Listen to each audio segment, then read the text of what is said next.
Dominique Youngblood, sous vos applaudissements.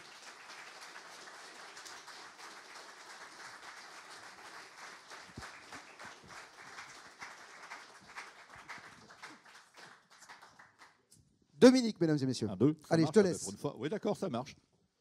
Voilà, donc on va aller de suite là-dessus. Je vais m'asseoir parce qu'il faut que je suive un petit peu le storyboard que j'ai monté, donc je ne vais pas me balader comme je le fais d'habitude. Je vais essayer d'être assez rapide. Je vais toutefois vous expliquer que l'expédition EPR2, European Pyramid Research, deuxième version, puisque la première a été un peu short, a été une expédition assez pénible et pour tout vous dire franchement humide. Et on a eu, pour les filles qui étaient avec nous, on en avait deux. Elles ont un teint magnifique parce que elles ont passé à peu près 8 jours sur 14, si c'est pas 10 jours sur 14, dans la boue et la pluie. Et nous, on s'est refait un remake de l'Enfer du Devoir version Vietnam pour arriver à visiter ces pyramides, avec en plus des champs de mines qui étaient non répertoriés et qu'on ne pouvait même pas distinguer puisque les détecteurs de métaux ne peuvent pas fonctionner sous la pluie. Il y a ce qu'on appelle l'effet de sol et qu'il y a tellement de douilles dans le sol bosniaque que pour retrouver les mines au milieu des douilles et avec l'effet de sol, on a carrément joué au 421 tout le long de notre aventure. Ceci dit, je vous rassure, nous sommes partis à 8, nous sommes rentrés à 8, quand même. Voilà. Alors, il y a aussi dans cette assemblée 2 personnes de l'EPR2. Parmi ces 2 personnes, il y a Carole, que je vais appeler dans quelques secondes, qui a été la plus dingue de nous tous, je pense. On était bien madures tous, mais elle était bien atteinte aussi, puisqu'elle a carrément exploré pour la première fois un nouveau tunnel qui a été découvert là-bas, un tunnel qui était à semi-émergé, dans des conditions de sécurité plus qu'aléatoires. On a bien sûr filmé ça, ou plutôt elle a filmé ça, puisqu'elle avait une GoPro sur la tête. Et vous verrez tout ça dans le premier documentaire qui sortira et qui va normalement être diffusé sur France 5 là-dessus. Donc vous la verrez. Je voudrais quand même appeler Carole et Laurent ici, parce que je voudrais que vous les applaudissiez. Ce sont des gens qui ont énormément... Allez, s'il vous plaît, s'il vous plaît.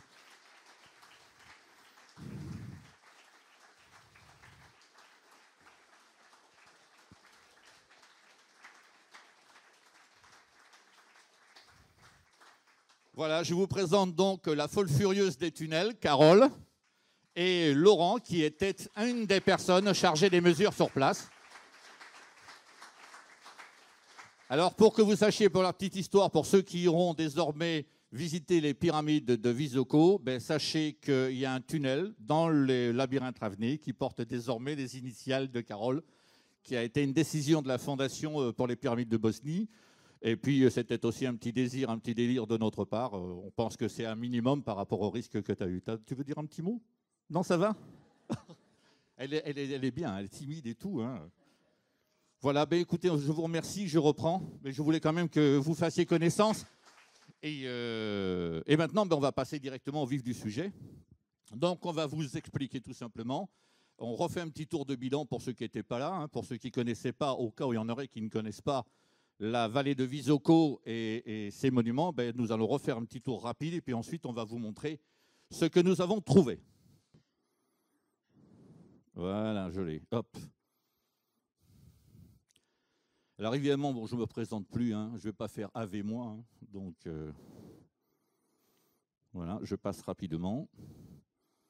Sachez tout de même que je suis le président d'une fondation qui s'appelle Nord-Sud Institute, qui se voue à la promotion de l'aventure et de l'exploration, que nous sommes en train de mettre en place pour ceux qui voudraient devenir des aventuriers et se lancer dans ce genre d'aventure, des stages et un centre de formation sur la Seine-sur-Mer, à côté de Toulon. Alors la mission de l'EPR2, c'était bien entendu d'explorer les 30 km² de la vallée de Visoko pour découvrir évidemment la vérité ou non sur l'existence de monuments antiques au sein de cet endroit. C'était un pari que j'avais pris avec Bob. Je ne sais pas pour ceux qui ont écouté sur la station, on s'était fait ce pari, c'est un pari de fou. Il y avait beaucoup de choses qui se disaient à l'époque sur la vallée des pyramides. Et moi, j'ai décidé qu'il fallait qu'on arrête de dire n'importe quoi et qu'il fallait véritablement savoir ce qui se trouvait sur place. Donc, évidemment, on a fait appel à un certain nombre de sponsors. On a obtenu un matériel extraordinaire, les meilleurs instruments, je pense, et bien sûr, les moyens financiers qu'il fallait pour pouvoir réaliser cette expédition, puisque quand même, pour vous dire, on a été extrêmement chargé en matériel, en bagages, pour arriver à travailler là-dessus. Et il nous fallait bien sûr une équipe de gens motivés, et je viens de vous présenter Carole. Croyez-moi que pour passer dans ces tunnels, il fallait être plus que motivé. Hein. Même moi, à un moment donné, je me suis fait peur pour elle. Hein. Alors la personne qui a découvert la vallée de Visoko, et plus particulièrement la pyramide du Soleil, c'est Semir Osmanagić. Semir Osmanagić est aujourd'hui plus la vitrine de la fondation Parc archéologique Pyramide bosniaque du Soleil que son président. Il y a un groupe de personnes désormais qui dirigent cette fondation, et lui intervient plus en tant que superviseur des recherches et en tant que, évidemment, découvreur de ce site. Il a déclaré environ 6 découvertes, on en a trouvé 8. Il y en a une 9e qui pose question et dont on parlera tout à l'heure. Alors parmi ces endroits, la pyramide du Soleil, la plus haute, la pyramide de la Lune, le labyrinthe Ravné, le tunnel KTK, qui est une ancienne mine, et d'ailleurs beaucoup de détracteurs ont tendance à confondre le labyrinthe Ravné et ses tunnels avec le tunnel KTK, ce qui fait qu'ils pensent que c'est une mine, mais non, malheureusement pour vous, ce n'est pas une mine, le labyrinthe Ravné. On ne sait pas encore ce que c'est, mais ce n'est pas une mine. Hein.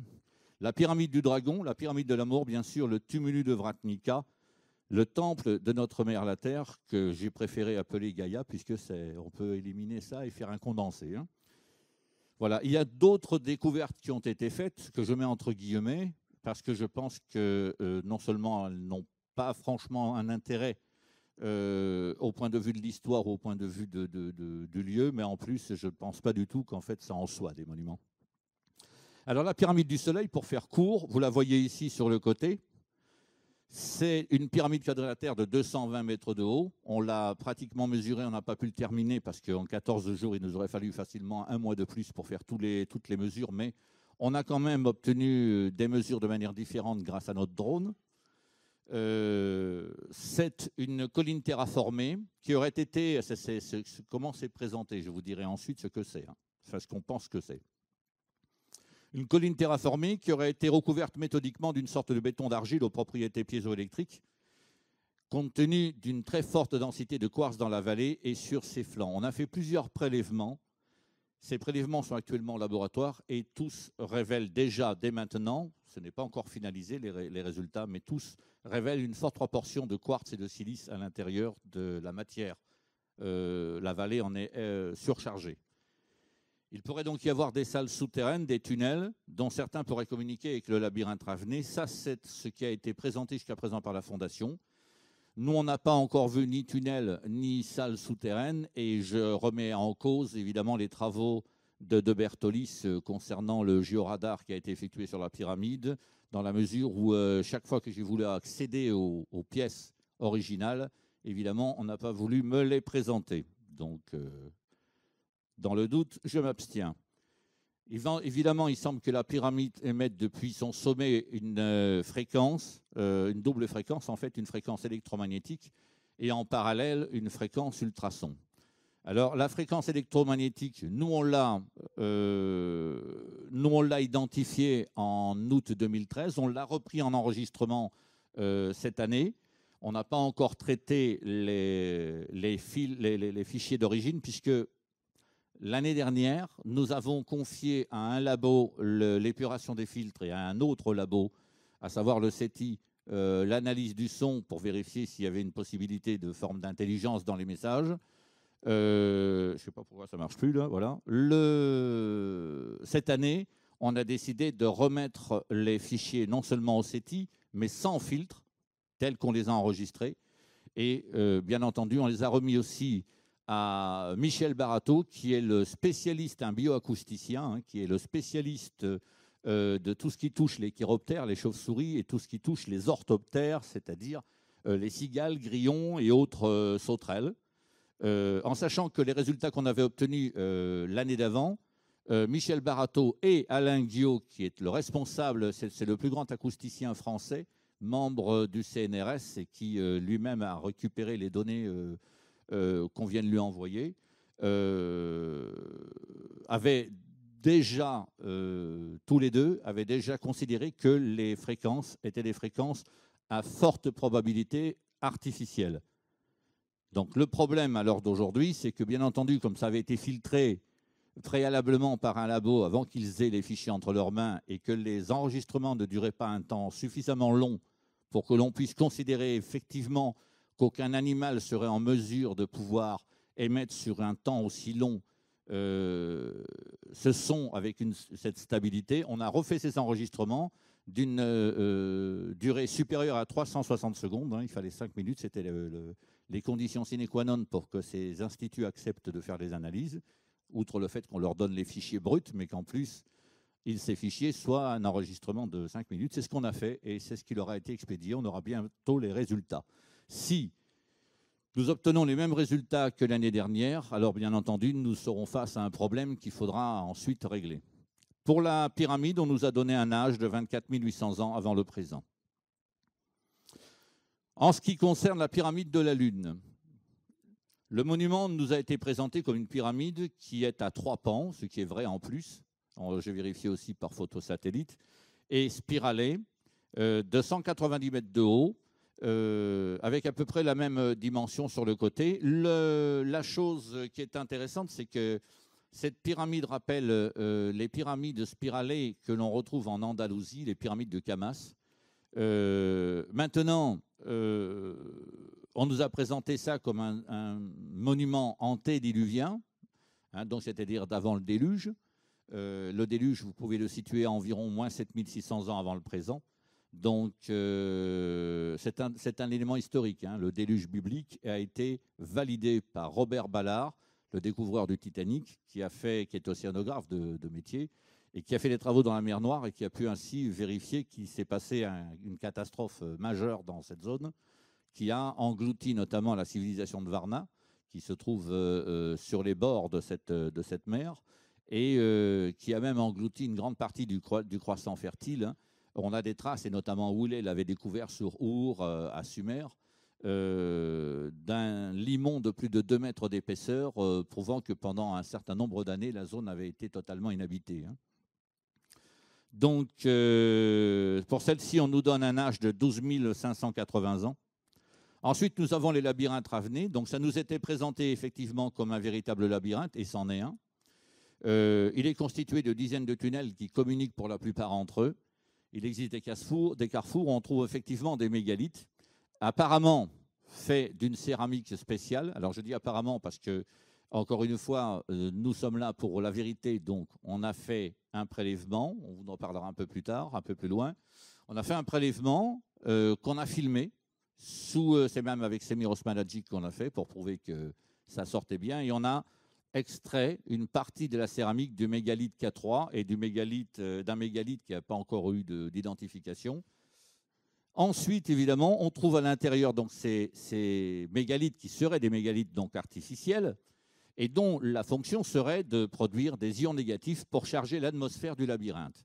Alors pourquoi charger l'atmosphère du labyrinthe? C'est une véritable question et à l'heure d'aujourd'hui, on ne sait pas du tout quelle était la destination de ces labyrinthes, ni des arches latérales. On a des suppositions, c'est la raison pour laquelle avec toute l'équipe de l'EPR2, on s'est tapé des mesures complètes de tous ces tunnels. Ils m'ont d'ailleurs maudit pendant au moins une bonne nuit, parce qu'ils se sont tapés la nuit dans le tunnel à mesurer des arches et des mesures et des longueurs. À ce moment-là, ils devaient adorer le chef. J'entendais mon oreille siffler d'ailleurs. Donc, ceci dit, ils ne l'ont pas fait pour rien, puisqu'il y a un laboratoire, une société d'imagerie de synthèse qui va reproduire les tunnels de Ravenay en images 3D. Et nous allons mettre dedans des simulateurs aérodynamiques qui vont nous permettre de vérifier si effectivement ces arches latérales seraient un système de compression, dilatation, pulsion de l'atmosphère. C'est-à-dire qu'ils auraient inventé le ventilateur avant tout le monde et un ventilateur sans pièce mobile, ce qui serait quand même énorme quand on sait qu'à l'heure d'aujourd'hui, le labyrinthe Ravenay aurait un âge estimé aux alentours de 21 000 ans. Donc le tunnel KTK, nous n'avons pas pu le visiter. On a bien essayé d'y aller, mais malheureusement, les touristes comme les scientifiques, comme les explorateurs, c'était interdit pour une raison qui est très simple. Il est actuellement en menace de péril et en menace de s'effondrer et il est fermé au public. Alors, le problème de la fondation là-bas, c'est qu'ils n'ont pas les moyens d'entretenir autant de sites en même temps et qu'il faut renouveler régulièrement les poutres qui sont bouffées par l'humidité. Et là, le danger d'effondrement du KTK est important. Alors, pourquoi on parle du KTK aussi? Il faut savoir que le KTK, d'abord, à l'origine, c'est une mine. Une vraie mine. Je crois que c'est une mine de charbon, d'ailleurs, à l'origine. Et en fait, qu'est-ce qui s'est passé? Les mineurs, lorsqu'ils creusaient leurs galeries pour exploiter le charbon, sont tombés nez à nez avec des tunnels déjà dégagés, déjà creusés, qui avaient absolument toutes les configurations des tunnels du labyrinthe Ravenay. En fait, l'analyse géoradar qui a été faite sur l'ensemble du secteur où se trouvent ces tunnels a prouvé qu'en réalité, les tunnels qu'ils ont découverts faisaient partie du réseau de tunnels du labyrinthe Ravenay, dont certains se sont effondrés, dont d'autres ont été minutieusement rebouchés. Alors après, on va pouvoir en parler de ça. Donc sur la pyramide du dragon, je la présente évidemment, on me l'a présentée, pyramide du dragon, pyramide de l'amour, très sincèrement de vous à moi. J'ai pas réussi à trouver deux angles droits sur ces éléments et je ne suis pas du tout sûr que ce soit des pyramides. Alors ceci dit, ça ne veut pas dire que je remets en cause Semiros Managic et ses découvertes, mais sur un plan, je dirais presque en tant qu'expert des civilisations antédiluviennes, je pourrais vous dire que deux ou trois choses m'ont un petit peu choqué sur place. D'abord, l'antédiluvien, c'est du massif, c'est du cyclopéen. C'est-à-dire que si vous voulez une petite idée, prenez par exemple les murs de Corinthe, les murs de Mycène, les murs de Jéricho, enfin pour ce qu'il en reste, les différents monuments de type Tiahuanaco, Bolivie, et évidemment Sacsayhuaman, Cusco, enfin tout ça, c'est de la construction qui est d'époque antédiluvienne et qui a des spécificités.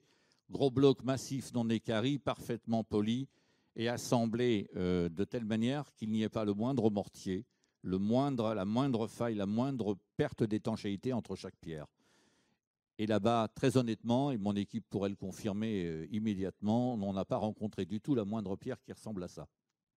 Donc après, évidemment, il y a deux monuments qui nous posent problème et qui vont être, je pense, la révélation de ce voyage. Mais sur les autres monuments qu'on a trouvés, franchement, au mieux, il y en a un qui pourrait être d'origine médiévale, enfin en partie médiévale, ce serait la pyramide de la Lune. Mais on a un problème de couche géologique. L'analyse des couches géologiques doit être faite préalablement parce que cette couche a été dégagée pour dégager les pavements. Et le problème, c'est que nous ne pouvons pas, nous n'avons pas eu non plus le temps de vérifier ça avec certitude au niveau de la couche géologique. On a pris des photos quand même pour les remettre à notamment l'Institut de physique du globe qui va évidemment analyser ça de très près puisque toutes les photos sont en HD. Hein. Donc la pyramide de l'amour, comme je vous l'ai dit, je ne suis pas plus convaincu que ça. Et puis on nous a bien sûr présenté le tumulus de Vratnica comme un tumulus. Alors vous savez qu'un tumulus, c'est en fait un mausolée. Hein. Il existe trois types de mausolées antiques, préhistoriques même. C'est dans un premier temps, évidemment, le tertre, c'est-à-dire simplement un tas de terre rassemblée qui enterre généralement la tombe d'un chef, d'un grand général, d'un personnage important de la population qui a fait ce tertre. C'est entièrement naturel, donc hein, il n'y a pas de construction, il n'y a pas de construit. Vous avez le tumulus qui est un peu à mi-chemin entre les deux. Alors, dans les tumulus, vous en avez de type Newgrange, par exemple, en Irlande, qui est une forme de tumulus. Il y a de la construction, il y a de la foi de la terre rapportée. Et puis, vous avez ensuite ce qu'on appelle des cairns, qui sont des tumulus entièrement construits. Voilà. Le problème pour moi, c'est que le tumulus de Vratnica ne ressemble pas à un tumulus, ce serait au mieux un tertre. Et les photographies et surtout le film qui a été fait par notre drone est absolument sans sans équivoque. Il ne faut même pas être géologue pour se rendre compte que l'endroit est totalement naturel. Donc maintenant, il y a quand même une chose qui ne s'explique pas, je le dis. Hein. Il y a 2 fréquences à ultrasons qui sont émises par le sommet, et le problème, c'est qu'à l'heure d'aujourd'hui, on ne peut pas dire d'où elles sortent, quoi. Voilà. Alors on les a réenregistrées. Maintenant, on va voir ce qui va sortir de ces enregistrements, puisque, comme je vous l'ai dit, tout a été transmis brut de pomme. Et on va voir, encore une fois, pour que ces fréquences soient totalement validées, il faut que l'on retrouve exactement les mêmes sons que les sons que vous avez pu entendre à la radio et que je vous ai confiés, que j'ai confiés à Bob pour qu'on puisse les entendre. Donc, il faut qu'on retrouve exactement ça. Si on trouve autre chose, ça ne va pas le faire. Hein. Voilà, il faut le savoir directement. Donc, le cahier des charges de l'expédition, c'était bien sûr d'explorer l'ensemble de la vallée en 14 jours. J'en entends d'ici qui me disent « tu peux toujours rêver ». Et effectivement, on a rêvé, alors on a rêvé très fort, parce qu'avec la pluie, ça nous a pas mal retardé. Et en fait, comme on est des tenaces, vous connaissez la devise des aventuriers, hein, ne jamais lâcher, ne jamais reculer et surtout pas se rendre. On a fait les fous et on a essayé sous la pluie de quand même finir le boulot. Mais je peux vous dire que heureusement que les filles aimaient l'eau, hein. Bon, les hommes pas mal aussi. Et puis moi, alors, je me suis payé le gadin de ma vie. Mais c'était sympa parce que la terre de glaise, c'est merveilleux. Pour tenter de la glissade, pas besoin de neige. Hein. Vous allez en Bosnie, vous avez un endroit là sur la pyramide de la Lune, c'est top niveau. Donc ensuite, bien sûr, mesurer les monuments pour confirmer, bien entendu, que ça en est. Et ça, je peux vous dire que pour mesurer, ils ont mesuré. Prélever, on n'a fait que ça. Et d'ailleurs, vous verrez dans le film une magnifique photo de famille, si je puis dire, de toute l'équipe, avec autour de l'intégralité des prélèvements qu'on a fait, et on en a ramené de la merde, si je puis dire, parce qu'il y en a eu de la terre. Hein.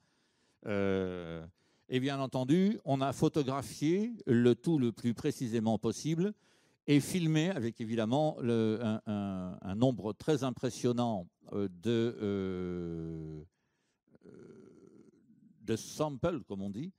Je ne vous l'ai pas dit parce qu'on n'a pas eu le temps de se parler, Laurent et Carole, là, mais nous avons quand même rempli à peu près un tiers d'un disque dur entre les photos et les films. Hein. Donc c'est la raison pour laquelle vous allez recevoir prochainement vos photos, mais qu'il a fallu la Videra pour arriver à les trouver, vu le nombre de films qu'il fallait visualiser. On n'a même pas encore fait les vidéos. Hein. Alors, ce qui a été découvert, je pense que c'est ce qui va vous intéresser. Alors, je sais qu'il y en a qui vont être déçus. Je sais. Il y en a qui se sont dit, ça y est, c'est génial, on a enfin trouvé la première pyramide extraterrestre. Et non, dommage pour vous, ce ne sera pas pour cette fois. J'aurais bien aimé, moi aussi, hein, quand même. Il faut quand même que je vous dise que ça fait 30 ans que je cours après les civilisations antédiluviennes et que je me suis dit, je vais peut-être enfin mettre la main sur quelque chose. Et aujourd'hui, ce que me répondent les labos, c'est peut-être. Nous verrons ça normalement avant la fin de ce mois. Donc ensuite, nous ferons de la communication. Et beaucoup de gens sont très énervés parce que sur ma page Facebook, sur le site internet, je ne dis rien. Je suis quelqu'un de très concret, j'arrête pas de le dire d'ailleurs. Je suis très pragmatique, je suis très rationnel, c'est con quand même. Hein. Mais en même temps, moi je préfère que mon public, quand il prend une info, c'est de l'info. J'aimerais bien quand même que de temps en temps, on plante de vrais panneaux.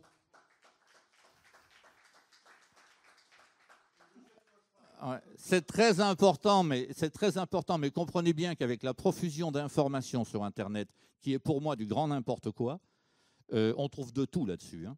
Donc, il n'y en a pas dans les Men in Black. Il ne faut pas lire les tabloïds pour connaître les derniers trucs. Il y a dans les films d'Hollywood qu'on voit ça. Hein. Donc, non, dans la réalité, il faut être clair. Si vous voulez vraiment avancer sur l'histoire de l'humanité et avoir des points d'accroche comme en escalade, les enfants, il faut arrêter de rêver parce que vous allez vous asseoir sur une branche qui va péter, vous allez vous faire très mal. Il faut donc véritablement essayer d'asseoir un minimum de choses crédibles. Et moi, j'ai mis au point une technique depuis 30 ans qui a évité de me faire passer pour un guignol et qui s'appelle le plus petit dénominateur commun. Je vous explique la technique. Et je trouve que beaucoup de scientifiques devraient m'imiter. Vous vous retrouvez avec 10 légendes qui parlent de la même chose. Le seul moyen de savoir qu'est-ce qui est vrai dans ces légendes de ce qui est faux, c'est de les comparer entre elles, surtout si elles parlent de la même chose, bien sûr, hein, sinon ce n'est pas comparable, et de regarder ce qu'elles ont en commun. Il y a de fortes chances que ce commun que vous allez extraire soit la vérité et le reste des supputations. Peut-être que certaines disent aussi des parts de vérité, mais comment en être sûr? C'est le plus petit dénominateur commun qui va vous donner la capacité de vous dire il doit y avoir probablement au moins ça sur lequel je peux m'appuyer. Et je vous invite tous, quand vous allez sur Internet, à faire cette analyse du plus petit dénominateur commun. Arrêtez de lire et de voyager sur YouTube Airlines en vous disant dessus, je vais trouver toutes les infos. Non, on vous bourre la tête. On vous mélange. Il y a des gens qui prennent ces trucs-là, qui en rajoutent, qui en remettent une couche, qui déforment le truc parce que ça ne les arrange pas. Je ne parle même pas des sectes. Donc, vous allez vous dire, tiens, c'est intéressant, ça doit être vrai. Non, non, non, non, non, non. On ne se base pas comme ça pour travailler les enfants. On ne se base pas comme ça si on veut avancer sérieusement. Donc là-dedans, ce que nous avons découvert, c'est d'abord, premièrement, et ça, ce serait Paul qui pourrait en parler, nous avons Albert Fadjoli, que vous voyez en photo ci-dessus, qui est un radiesthésiste. Alors bien sûr, vous allez me dire, la radiesthésie, Domi, ce n'est pas franchement scientifique. Mais moi, je suis désolé, mais la radiesthésie, lorsque je vais faire un forage d'eau, je les utilise, hein, parce que c'est comme ça qu'on trouve de la flotte aussi. Il n'y a pas que les cartes hydrographiques, hein, ce n'est pas suffisamment précis. Il faut le savoir. Et en plus, pourquoi je travaille avec Albert Fadjoli? Pas parce qu'il est radiesthésiste, mais parce que c'est un expert auprès des chasseurs de trésors et que j'en suis un. Je parle de gens solides qui travaillent sur des trésors de plusieurs millions de dollars. Et il a fait des révélations et des découvertes qui ont été fiabilisées. Alors, à l'heure actuelle, je peux vous dire une chose, il a mis par 3 fois la DRAC, Direction régionale de l'affaire culturelle, en défaut, en mettant et en révélant plusieurs cryptes et plusieurs châteaux que la DRAC et l'archéologie n'avaient même pas identifiés. En France, dans ce pays, il nous a trouvé ces 10 points et avec Paul, nous en avons identifié 2 sûrs, mais nous n'avons pas pu les explorer puisque nous n'avons plus le temps. Voici les points qui ont été trouvés sur la pyramide du Soleil. Le carré que vous voyez là serait une salle.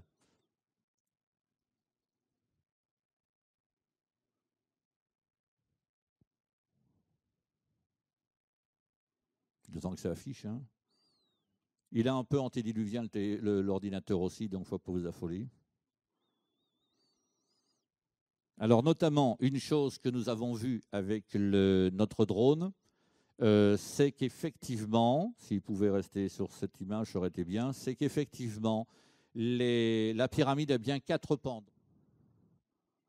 Donc il faut savoir que ces 4 pans sont orientés, ont une inclinaison qui évolue entre 43 et 45 degrés. Encore une fois, l'expert en civilisation antédiluvienne va vous parler d'une chose qui va vous donner aussi des certitudes si le monument est construit ou pas. La symétrie. Quel que soit l'âge, quelles que soient les civilisations au cours des siècles, au cours des millénaires, il y a une chose qui permet de reconnaître un monument d'un lieu naturel, la symétrie. À Yonaguni, par exemple, si vous prenez la ziggourate de Yonaguni, quand j'entends Robert Sorge qui nous sort que ça c'est naturel, mais vous savez, Robert Sorge à l'écouter, la pyramide de Khéops est naturelle. Donc, je ne sais pas je sais pas, mais si vous connaissez un bon oculiste, vous pouvez peut-être lui envoyer parce qu'il en a besoin, quoi. Voilà, donc surtout quand on est professeur à l'université de Boston, franchement, il est en train de faire des abrutis de ses élèves. Donc, déjà ça, eh ben, vous retrouvez la même chose que ce que vous avez à Yonaguni, à Cuenco, près d'Alatayambo, au Pérou. Mais alors exactement. Vous verrez d'ailleurs, pour ceux qui seront là à la conférence que je vais faire demain sur les Hoopsart, vous verrez carrément les images de comparaison, ça vous pète à la gueule. Hein. Si vous ne pouvez même pas nier le truc. Voilà. Il faut savoir aussi que cette pyramide a une rampe derrière. Alors la véritable question, c'est qu'on ne sait pas pourquoi cette rampe est là. Elle est particulièrement érodée. Est-ce ils ne l'ont pas supprimée? Possible. Est-ce qu'elle était voulue et il fallait qu'elle reste?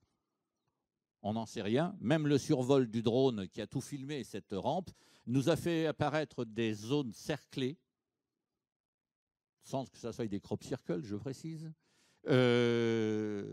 qui, à l'heure d'aujourd'hui, sont inexpliquées. Alors, je vous propose d'ailleurs de monter avec nous sur la pyramide. Là, vous êtes sur la rampe. Ce que vous voyez à l'écran, là, c'est cette fameuse rampe qui monte jusqu'au sommet. Le sommet, vous l'avez devant vous, là. Ensuite, il faut un peu grimper dans la gadoue. Alors, imaginez ça sous la pluie, c'est un véritable bonheur. C'est pas tellement de monter, hein, c'est de descendre. Ici, vous arrivez au Fortin. Et alors, franchement, on s'est posé pas mal de questions parce qu'il faut savoir que dans le PR2, nous avions donc 8 personnes. Et dans ces personnes, à l'heure d'aujourd'hui encore, je pense que c'est pas Carole qui me contredira, nous avons 2 groupes. Un groupe qui est plutôt pour et un groupe qui est plutôt contre. Tous les deux étant le seul moyen de nous départager, ça va être évidemment les prélèvements. Mais quand je vous montre ça et qu'on me dit que c'est un fortin médiéval, je dois faire un très fort effort d'imagination. Pour moi, c'est un fortin qui date au mieux 40 ou 50 ans maximum, et qui était en fait une forteresse qui a bien servi pendant la guerre de Bosnie. C'est pour ça qu'on trouve un maximum de shrapnel sur la pyramide d'ailleurs. Mais surtout, ce qui est dommage, c'est qu'en créant ce fortin, ils ont carrément scié l'apex de la pyramide, ce qui fait que nous avons un mal fou à trouver son point central, et ça nous aurait très intéressé par rapport à l'émission des fréquences. Donc, il y aura encore un travail à faire là-bas pour ceux qui auraient envie d'y aller. Ici se trouve le fameux prolongement du mur, et au pied de ce mur, c'est là qu'a été identifié par Slobodan Misdrak en 2011 et moi-même en 2013, la fameuse fréquence ultrason assez bizarre là, qui en fait augmente de puissance au fur et à mesure que vous montez en hauteur. Alors malheureusement, on n'a pas pu essayer de mesurer ça parce qu'on était censé partir avec un ballon captif, sauf qu'on s'est rendu compte qu'il n'y avait pas d'hélium en Bosnie. Donc on s'est dit que ça va être très difficile de transporter 24 kg de matos et que ça n'allait pas pouvoir se gonfler à la bouche, quoi. Donc surtout un engin de 5 mètres cubes, quoi. Donc il fallait vraiment avoir envie. Donc au bout du compte, on l'a laissé sur place, et avec le drone, la seule crainte qu'on avait, c'était que le drone passe dans le faisceau de l'onde électromagnétique et qu'éventuellement ces microcircuits soient désintégrés. Mais là, encore une fois, on a eu une surprise. Et là, je crois qu'il a pas mal dérivé à un moment donné au niveau du lancement. Et parce qu'on s'y est repris à 2-3 fois quand même. Et il n'a pas été descendu par une énergie quelconque, donc c'est plutôt rassurant. Alors là, vous avez ce fameux revêtement en béton, enfin ce fameux béton qui est en fait une sorte de béton conglomérat de petites pavasses, de galets, de rivières, d'argile, de quartz, qu'on a photographié. Et vous verrez dans le film des choses intéressantes. Et pourquoi je vous parlais d'Internet tout à l'heure et pourquoi j'incendiais Internet? Parce que quand vous allez voir les films, quand vous allez voir les photos, et que nous, on est un peu sadique, hein, on a pris sur Internet ce qui s'est communiqué et on vous met ça en face. Vous allez voir les rois du Photoshop. C'est hallucinant. Tout ce qui a pu être trafiqué et qui vous fait passer je dirais une pierre tout à fait banale pour un mégalithe ancestral. Hein. Donc, c'est la raison pour laquelle je dis toujours aux gens, et c'est ce que je dis aux journalistes quand on m'interroge, vous voulez la vérité? Oui, vous y allez. Parce que ce n'est pas depuis Internet que vous aurez la vérité. Hein. On vous ramène des photos en haute définition. Vous allez voir ainsi ces revêtements. Vous les voyez là. Voilà. Vous le voyez ici. Nous en avons plusieurs. Et ça se dispose un petit peu partout. Il y a des personnages qui ont été floutés, c'est parce qu'une partie de l'équipe ne souhaitait pas être starifiée, si je puis dire. Vous voyez notamment l'inclinaison, elle est très claire. Hein. Et cette inclinaison, on la retrouve partout. Et pour ceux, je pense qu'il faut que je voie d'abord avec les propriétaires et les auteurs de ces photos, puisque sachez quand même que chez nous, on est des gens honnêtes et que l'équipe qui a photographié ça, je demande l'autorisation à mon équipe avant de le faire. Ce n'est pas parce qu'ils étaient incorporés dans cette expédition que je m'octroie le droit de publier ou pas sans leur demander leur avis. Mais dans la mesure où ceux qui ont fait ces photos m'autorisent à les mettre sur Facebook et tout, je vais vous dire, ça ne va pas être difficile. Hein. Vous les imprimez, vous prenez nos règles et vous verrez vous-même, les rapports des angles, ils sortent dessus. Hein.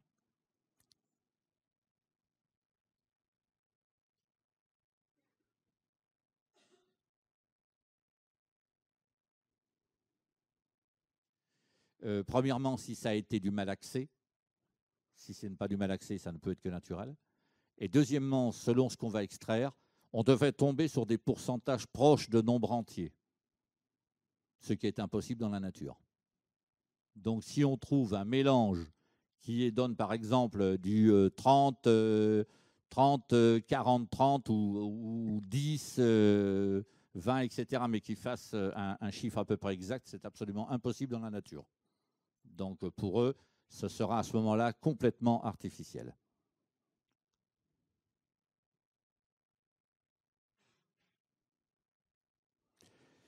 On a retrouvé l'arête, vous avez reconnu Laurent, qui se baladait là, qui d'ailleurs a fait partie des personnes qui ont trouvé cette arête, puisque moi-même je l'ai cherché, mais à coup de pas, je n'ai pas été assez bon. Hein. D'ailleurs, vu ce qui s'est passé dans le métro, il faut que je retravaille mon orientation. Mais il est très bon parce que lui, il l'a trouvé et nous, on a galéré comme des fous avant de mettre la main dessus. Hein. Il est bon, il est bon. Je vous le dis qu'il est bon. Et on voit d'ailleurs une partie ici. Et Laurent aurait pu vous dire, d'ailleurs c'est ce qu'il m'a dit quand il l'a retrouvé, franchement Dominique, tu vois très nettement l'angulation des deux côtés.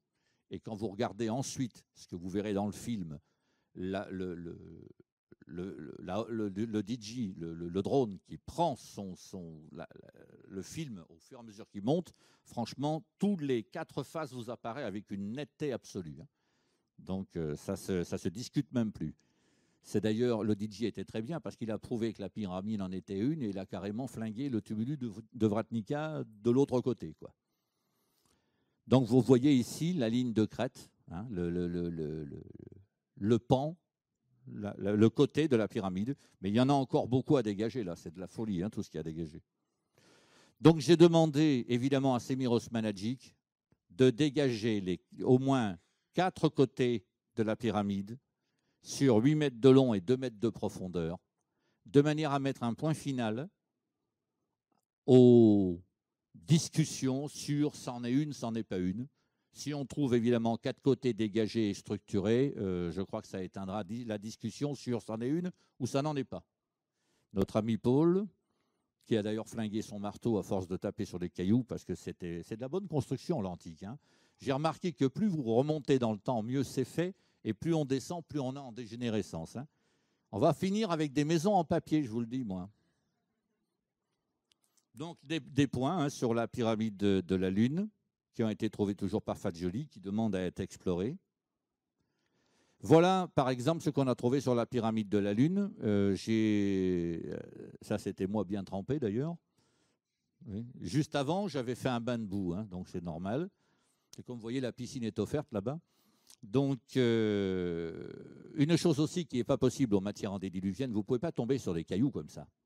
Vous ne pouvez pas tomber sur des petits montages et en même temps tomber sur du colossal, où vous avez tout colossal ou vous avez tout petit, mais vous n'avez pas un mélange des deux, ça n'existe pas ça. Et dans certains domaines, j'en viens même à me poser la question si ça n'a pas été un peu arrangé pour que l'endroit devienne un petit peu plus attractif, si je puis dire. Ici, par exemple, on nous fait croire que c'est un chemin d'allée. Sauf que, franchement, vous voyez sur le côté ici, la rupture géologique. Et elle épouse complètement la fracture ici. Si ça avait été une fracture géologique suite à un tremblement de terre, on n'aurait pas ce plissement de la roche. Il y aurait une cassure nette dans la dalle. C'est-à-dire vous auriez un deuxième niveau parce qu'une partie du sol aurait pété, quoi. Vous voyez bien que là, on n'est pas du tout dans l'antédiluvien, on a du mortier. Enfin, si on admettait que c'était du construit, ce dont toute mon équipe qui a vu ça de très près, hein, je dirais presque de très très près, ça ne peut pas être de l'antédiluvien au mieux, donc ça ne peut pas dater de plusieurs dizaines de milliers d'années.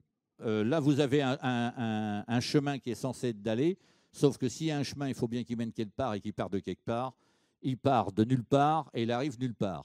Hein, donc c'est un chemin tout à fait space, quoi. Et surtout, ce qui est intéressant, c'est que si vous regardez ces dalles, un autre exemple aussi dans l'antédiluvien, ce n'est pas parce que les pierres étaient non équarries qu'elles n'avaient pas plus ou moins les mêmes dimensions. Là, on se retrouve avec des dimensions complètement différentes selon l'endroit où elles sont posées. Et pour ceux qui iront sur les pyramides de Vosny, et notamment sur la pyramide de la Lune, je vous invite à regarder de plus près ce mur, ce pan de colline. Vous allez vous apercevoir que ce que vous voyez ici correspond à très près à ce que vous voyez ici. C'est plusieurs couches de matériaux qui, à mon avis, sont tout à fait naturels.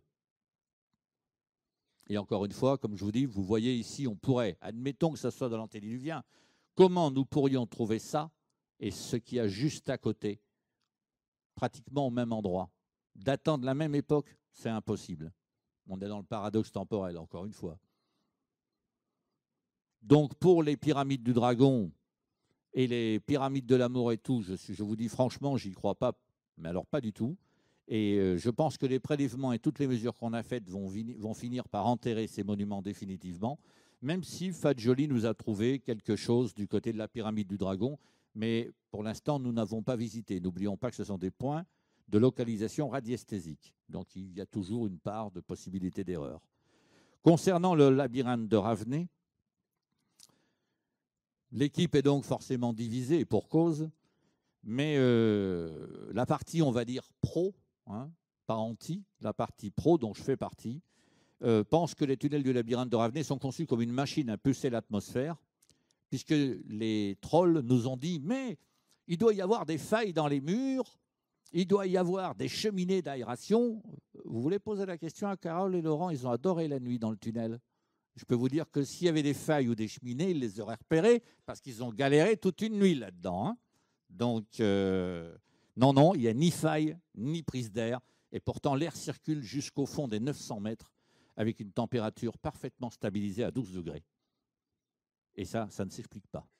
Normalement, nous rentrons dans le tunnel avec une profondeur par rapport au niveau du sol, à l'enterrement, si vous voulez, des tunnels, à 25 mètres. Nous descendons jusqu'à 35.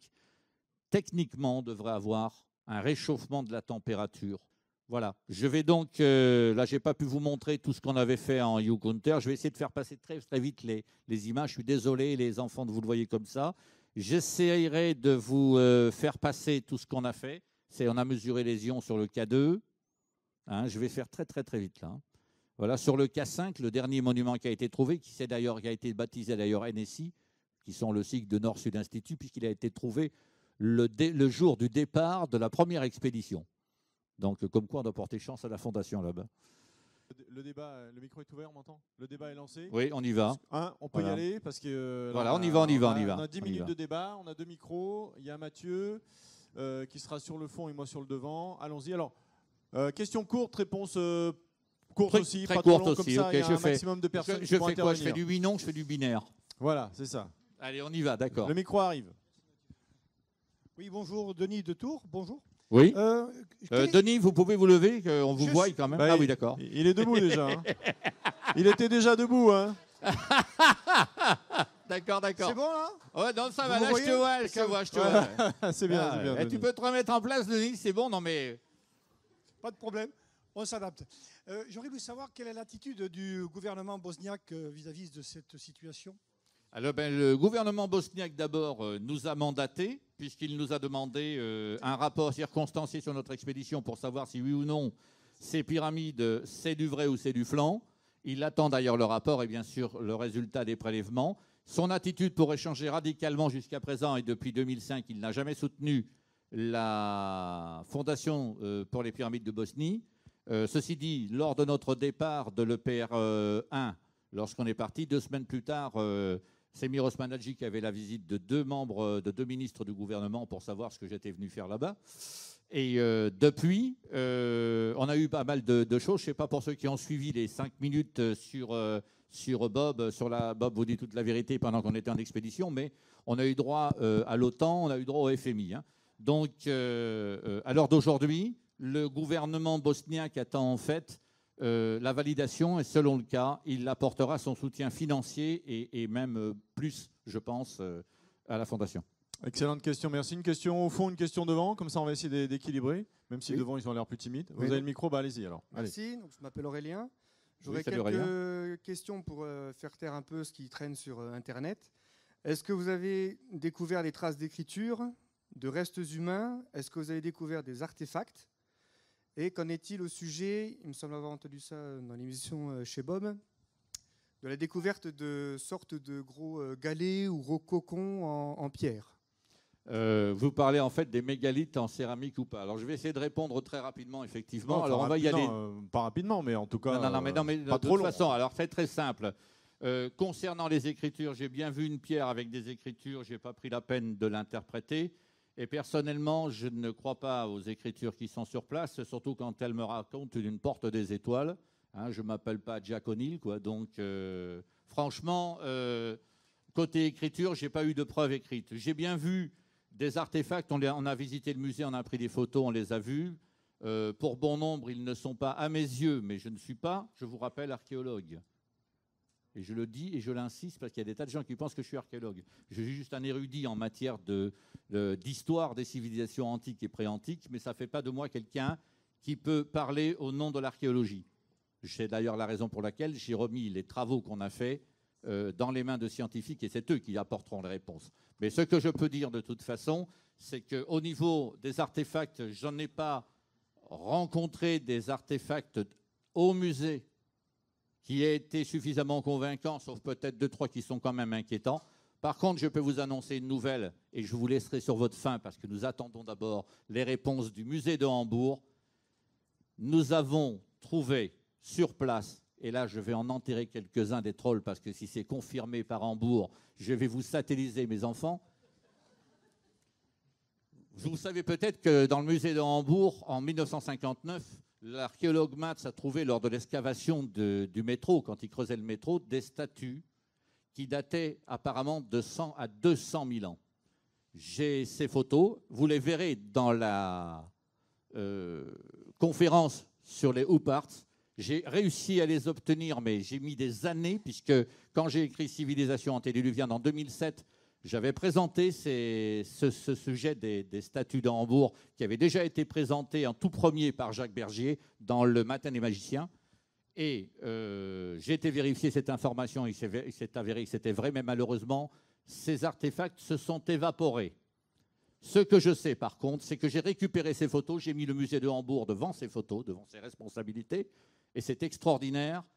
Déstructuration, restructuration des statues, c'est fabuleux quand même. Hein. Donc, une fois que c'est pas ça, c'est que toutes les photos étaient estampillées musée de Hambourg, numéro, matriculé, date et compagnie. Ça faisait désordre, quoi. Donc, je remercierai la personne qui me les a données. Et il y en a certains qui ont entendu parler de lui sur les pages de Facebook. Il vient depuis quelque temps régulièrement à mon secours. Donc, nous avons trouvé effectivement quelque chose qui ressemble très fortement aux statues de Hambourg. Et cet objet, nous l'avons fait dégager. Il se trouvait dans la salle du mégalithe K5. Et nous l'avons fait dégager par Semir Osmanagic sur l'heure. Il est à l'heure d'aujourd'hui sous protection et va être transféré à Hambourg pour analyse. Ok, encore une question. Une statue. Une statue, vous n'en saurez pas plus pour l'instant. Écoutez Bob et vous en saurez plus. Bah écoutez. Exactement. Voilà. Attendez, pour ça aussi. Voilà. Je vais donner le micro à Bob. Merci, et il va conclure. Merci Dominique Youngblood.